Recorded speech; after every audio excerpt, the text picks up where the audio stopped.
രമേശ് ചെന്നിത്തല കോൺഗ്രസ് പ്രവർത്തക സമിതി അംഗം നമുക്കൊപ്പം ചേരുകയാണ്. ശ്രീ രമേശ് ചെന്നിത്തല വളരെ കാലം അദ്ദേഹവുമായി അടുത്ത് പ്രവർത്തിച്ചിട്ടുള്ള ഒരു വ്യക്തി എന്ന നിലയിൽ എങ്ങനെ ഓർത്തെടുക്കാം തെന്നല ബാലകൃഷ്ണപിള്ള എന്നുള്ള രാഷ്ട്രീയ നേതാവിനെ, തെന്നല ബാലകൃഷ്ണപിള്ള എന്ന വ്യക്തിയെ?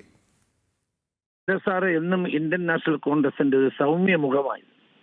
അദ്ദേഹം മണ്ഡലം പ്രസിഡന്റ് സ്ഥാനത്തു നിന്ന് പ്രവർത്തനം ആരംഭിച്ച് KPCC പ്രസിഡന്റ് വരെ ആയത് അദ്ദേഹത്തിന്റെ കർമ്മകുശലത കൊണ്ടും പ്രവർത്തനത്തിലുള്ള മികവ് കൊണ്ടും തന്നെയായിരുന്നു.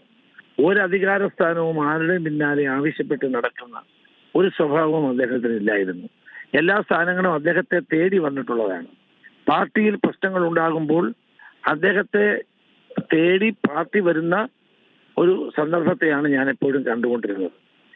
എല്ലാ സംഘർഷപൂരിതമായ സന്ദർഭങ്ങളിലും പാർട്ടിയെ ഒന്നിപ്പിച്ചു കൊണ്ടുപോകാനുള്ള അനിതര സാധാരണമായ കഴിവ് അദ്ദേഹത്തിന് ഉണ്ടായിരുന്നു. അതുകൊണ്ടാണ് അദ്ദേഹത്തെ എല്ലാവരും ഇഷ്ടപ്പെട്ടിരുന്നതും എല്ലാവർക്കും സ്വീകാര്യനായിരുന്നതും.